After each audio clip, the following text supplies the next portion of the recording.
Ադրբեջանական գերության մեջ մահացած Կարեն Պետրոսյանի դիակը Հայաստան վերադարձնելու հարցով հայկական կողմը դիմել է Կարմիր խաչի միջազգային կոմիտեին։ Կառավարությանն առընթեր գերիների, պատանդների ու անհետ կորածների հարցերով զբաղվող աշխատանքային խմբի ղեկավար Արմեն Գաբրիելյանը մեծ զրույցում փոխանցեց, որ պատրաստ են ձեռնարկել բոլոր հնարավոր քայլեր այդ ուղղությամբ եւ ադրբեջանական կողմից առաջարկներ ստանալու դեպքում պատրաստ են քննարկել։ Դիակը վերադարձնելուց հետո կնշանակվեն համապատասխան բոլոր փորձաքննությունները Կարեն Պետրոսյանի մահվան իրական պատճառները պարզելու համար, անհրաժեշտության դեպքում կհարուցվի քրեական գործ։ Երիտասարդը հիշեցնենք գերի ընկավ օգոստոսի 7-ին եւ ընդամենը մեկ օր անց օգոստոսի 8-ին Ադրբեջանի պաշտպանության նախարարությունը տեղեկացրեց, որ Պետրոսյանը մահացել է սրտանոթային սուր անբավարարությունից, բայց ադրբեջանական կողմի եզրակացությունները Հայաստանում հիմք չեն։ Իդեպ ես ձեզ ասեմ, չի բացառվում իհարկե սրտի կաթվածքը,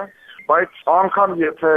դա է իրականում մահվան պատճառը, դա դեռ չի նշանակում, որ ինքը լրիվ նորմալ մարդկային պայմաններում ու հանկարծամահ եղավ։ Այսինքն պատկերացնեք, չէ, ինչ ֆիզիկական ու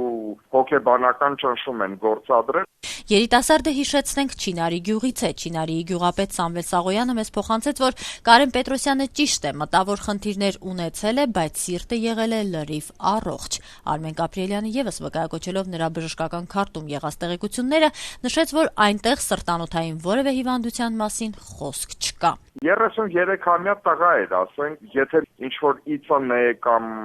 ձեռք բերված ծանր ինչ-որ սրտային հիվանդություն բան չի ունեցել, չեմ կարծում դա այն տարիքն է,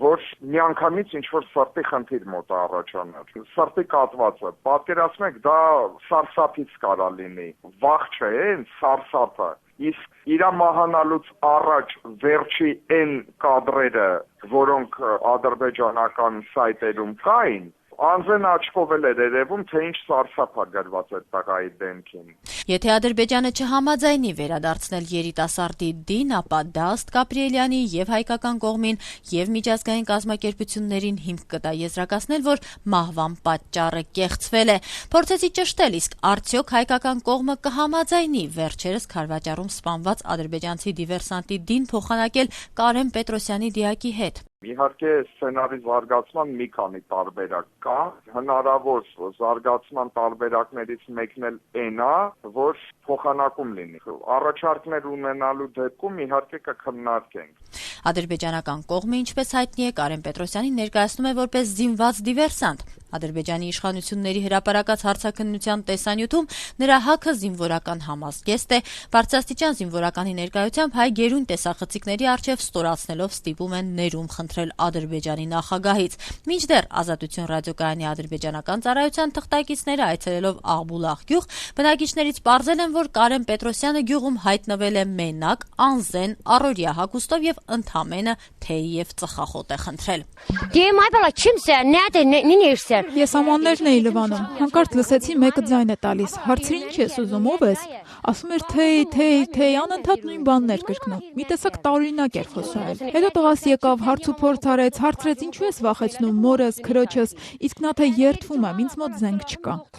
Այդ տղայի մոտ ոչ մի բան չկար, ես ինքս եմ ստուգել։ Նա նույնիսկ կոշիկները հանեց ու ցույց տվեց, որ զենք չունի մոտը։ Ինչպես ականատեսներն են պատմում, տղային տարել են գյուղի թեյարան, որից հետո ռազմական ոստիկանության ներկայացուցիչները եկել են ու գյուղացիների կամքին հակառակ նրան ձերբակալել։ Իդեպ Կարեն Պետրոսյանի մահվան հաջորդ օրը տարածվեց նրան հարցաքննած սպա Ռովշան Ակբերովին առնչվող մի գործով այս տարվա հուլիսի 31-ին Եվրադատարանի հրապարակած վճիռը, ըստ որի Ակբերովը Ուկրաինայի դատախազության կողմից 2001-ին մեղադրվել է Կիևում իր հայրենակից Էլչին Ալիևին դանակահարությամբ սպանելու մեջ, բայց նրան հաջողվել է անմիջապես փախչել Ադրբեջան, որտեղ անպատիժ է մնացել։ Եվրադատարանը տուգանել է Ադրբեջանին քննություն չիրականացնելու եւ հանցագործին պատասխանատվության չենթարկելու համար։ Իրավաբան միջազգային իրավունքի մասնագետ Արա Ղազարյանը մեծ զրույցում համոզված էր, որ այսօր գոյություն ունեն բոլոր հիմքերը Կարեն Պետրոսյանի գործով Ադրբեջանի դեմ մարդու իրավունքների եվրոպական դատարան բողոք ներկայացնելու համար։ Կարևոր չի գեներալը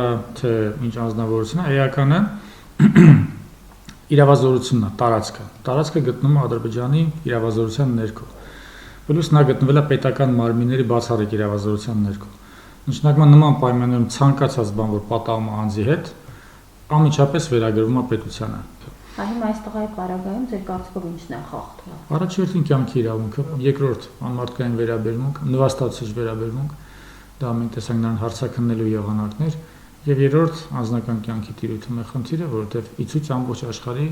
իցույց դրվեց, թե ինչպես է նրան հարցաքննում նվաստացուցիչ պայմաններում։ Եվ իհարկե այս ամբողջը մենք չպետք է մոռանանք, որ այս ամբողջը պետք է դրվի հոմոֆոբիայի